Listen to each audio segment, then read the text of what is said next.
Hi everybody, Dan Illman here with some exciting news. DRF Formulator, the gold standard in past performance information, is now free, exclusively on DRF Bets. Join DRF Bets with the promo code WINNING, get a $250 first deposit match bonus, a $10 free bet, and free Formulator already uploaded to your account. Access Formulator's premium features, including sortable trainer stats, race replays, personalized trip notes, and lots more. Free Formulator, exclusively on DRF Bets.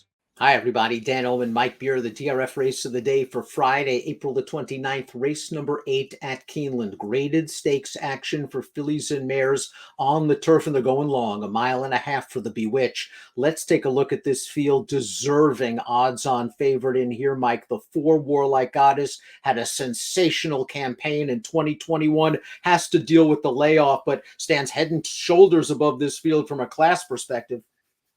Yeah, she's just been really good right from the start, Dan. No bad races on her card. The last time we saw her at the Breeders' Cup, she ran great to finish a close third.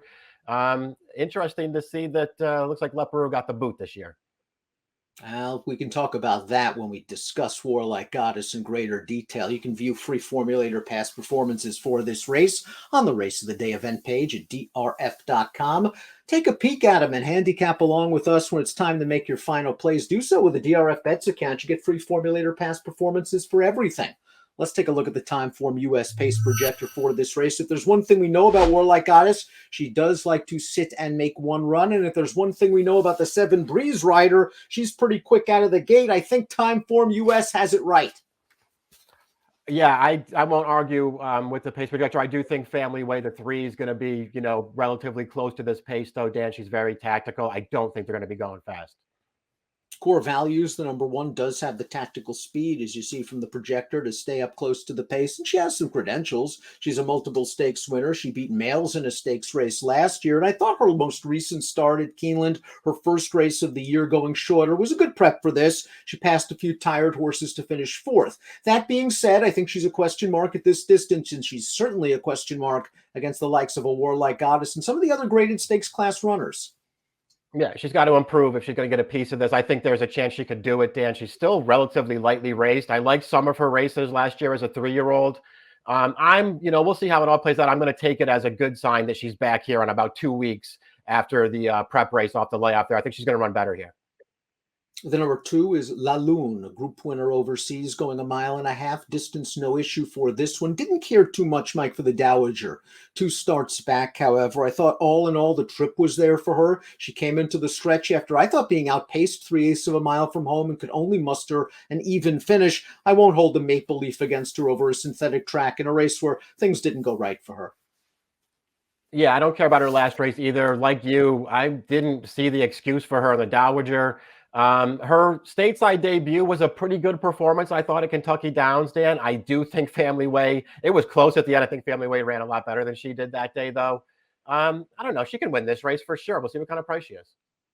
Family Way has blossomed at Gulfstream Park over the winter. I thought she ran quite well against odds-on favorite Virginia Joy in the very 1-2 starts back, and then she didn't have to deal with Virginia Joy or any other Chad Brown train runner in this race. The Grade 3 Orchid, where she ended up the favorite. She's on the outside turning into the stretch, and she's just simply better than this field.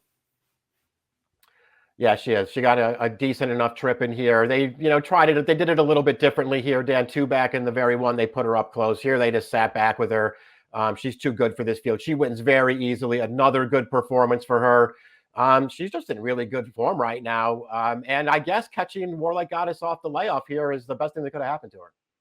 And she has more tactical speed. There's a chance that maybe she inherits the lead at the 5/16 or so, tries to create a little separation from Warlike Goddess and play catch me if you can. Here's Warlike Goddess, the number 4. Just a tremendous season last year. A win in the Flower Bowl was good. It was pretty much as good as everything else we've seen from her, and that was very, very good. In the Breeders' Cup filly and mare turf, she was last in the early part of this race, and as we turn into the stretch, she is first. Safe to say that she made a very premature move to get to this position, and she still is fighting it out with some nice horses all the way down to the line. Yeah, she ran great in here, made a big move off the turn. She's dead game to the finish here. The horse that's going to eventually run her down there, Splitting Horses, came back to win the Hong Kong Cup in her next start. A really nice horse. I mean, what can you say, Dan? It's all basically right there on paper with Warlike Goddess. She has been good from day one. She's won at Keeneland. She won the Bewitch last year. Of course, she did have some preps, but I'm assuming that Mr. Mott's going to have her ready to run in her first start back. Stan Toll's up next for Rusty Arnold. This is a daughter of Uncle Mo that is a perfect 2-for-2 at Keeneland and does have some good speed. We're going to watch her last race. This is her final start of 2021, a second level allowance. She got a great trip. She got right up close to the pace in this race, Mike. She grinds it out to win. 87 buyer is light compared to some of the others, and I did not like the horses she beat in this race. Yeah, agreed. I mean, it's not a great field. Listen, she's run against Family Way, though, a couple times, Dan, and she has not been really embarrassed by that horse. You mentioned that she's 2-for-2 on turf at Keeneland. She also had another race here, rained off last spring, and won that race, too, on the main track. So obviously she likes it here. And there's upside with this horse. There are ways. Listen, obviously she has to run the race of her life to win, but there are ways to look at her and feel like she can get a piece of it.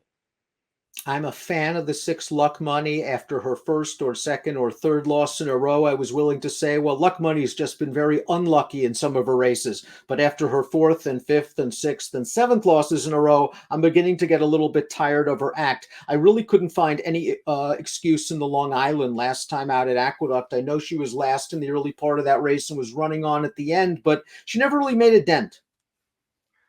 Yeah, didn't get involved that day. Her Dowager before that, she ran fine, Dan, but had a solid pace in front of her there. And also, didn't really have much of an excuse that day either. Although I do think the horse that beat her is a little underrated. I don't know. She's another one. She has credentials to be a major player in here. I just prefer other horses.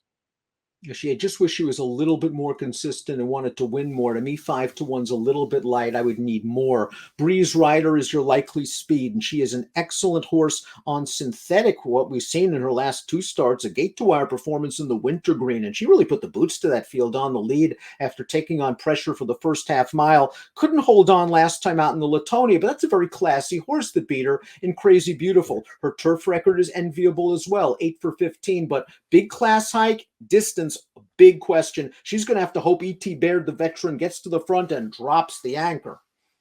Yeah, she's going to need to catch all the breaks to wire this field. We'll see if she can do it. I don't have high hopes for her in this race, Dan. I guess we'll see how she does. Before we get to our top selections, please subscribe to the Daily Racing Form YouTube channel. You'll have access to all of our latest offerings here on DRFTV, Kentucky Derby, right around the corner. Warlike Goddess, the horse to beat. Warlike Goddess, we're not going to try to beat her. Always have to worry somewhat about horses coming off layoffs, but I think if Warlike Goddess shows up with even her B+ race, she gets it done here. I feel the same way, Dan. I didn't feel like trying to beat her in this race. I'm happy she's back, though.